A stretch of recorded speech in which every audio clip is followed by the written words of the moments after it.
Horas, Shalom, dan selamat pagi para pemirsa Gapes TV yang terkasih. Kita akan merenungkan firman Tuhan pada pagi ini, dan sebelumnya marilah kita mengambil waktu untuk berdoa sejenak. Ya Tuhan, bukalah hati dan pikiran kami agar kami mengerti dan kami dapat mendalami bahkan melaksanakan apa yang Kau kehendaki melalui firman-Mu. Demi Kristus kami berdoa. Amin. Saudara-saudara, Alkitab yang akan menjadi dasar renungan kita ialah dari Galatia 5 ayat 13, dan saya akan membacakan nas tersebut.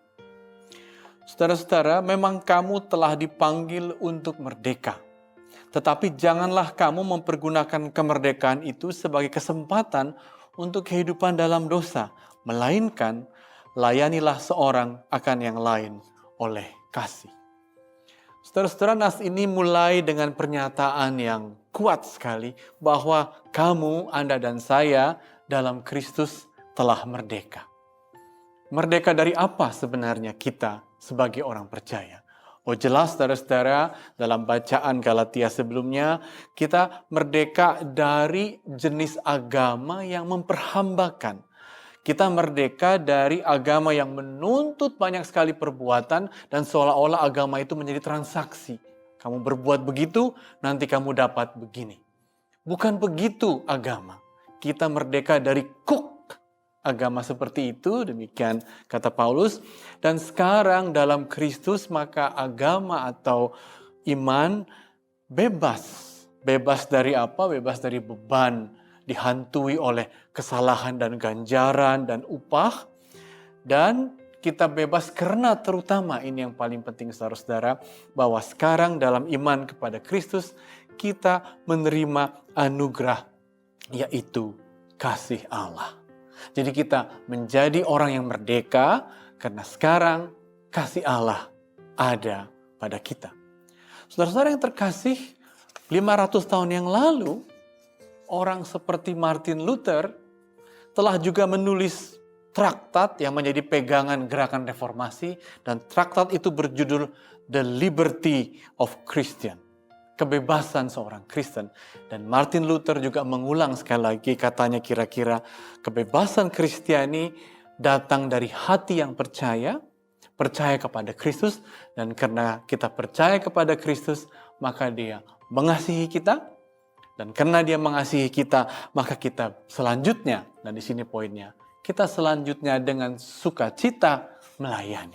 Dan itulah juga pesan yang terutama dari Galatia 5 ayat 13. Karena kita sudah merdeka, maka sekarang kita bisa melayani dengan sukacita.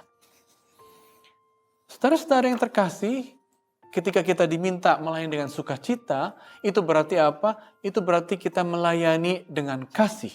Cara kita bekerja atau motivasi kita melayani ialah kasih yang kita terima dari Kristus. Kasih yang membuat kita tidak lagi dihantui oleh dosa. Karena kasih itu adalah anugerah keselamatan. Dan sekarang tentu kita harus melanjutkannya. Sekarang marilah kita dalam kasih melayani. Apa artinya dalam kasih melayani, saudara-saudara? Paulus dalam surat Korintus ke-13 menguraikan bagaimanakah kasih itu kalau melayani. Dia mengatakan, saudara-saudara, kasih itu kalau melayani maka dia dengan murah hati. Dan memang arti kasih adalah kemurahan hati seseorang kepada yang lain. Kemurahan hati Anda dan saya kepada orang lain. Juga dalam Korintus 13, Paulus mengatakan bahwa kalau kita melayani, kiranya kita tidak sombong. Bahkan dia katakan tidak memegahkan diri. Tapi ada satu poin yang luar biasa ketika kasih itu melayani. Kasih itu juga melayani, dalam firman Tuhan dikatakan, dengan cara melakukan keadilan. Dalam 1 Korintus 13 dikatakan, kasih itu tidak bersukacita karena ketidakadilan. Berarti kasih itu ketika dia bekerja, melayani, maka kelihatan dengan keadilan.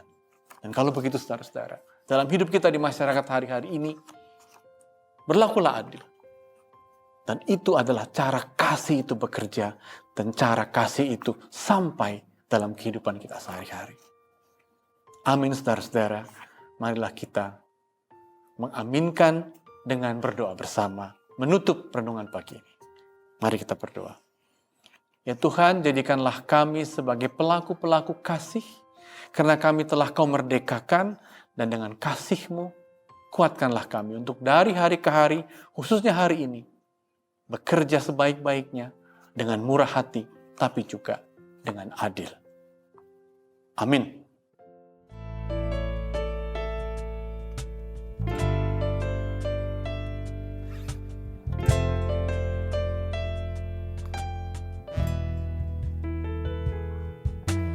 Berjuta jiwa tak tahu kemana kan pergi, berjuta tangan terulur menantikan kasih.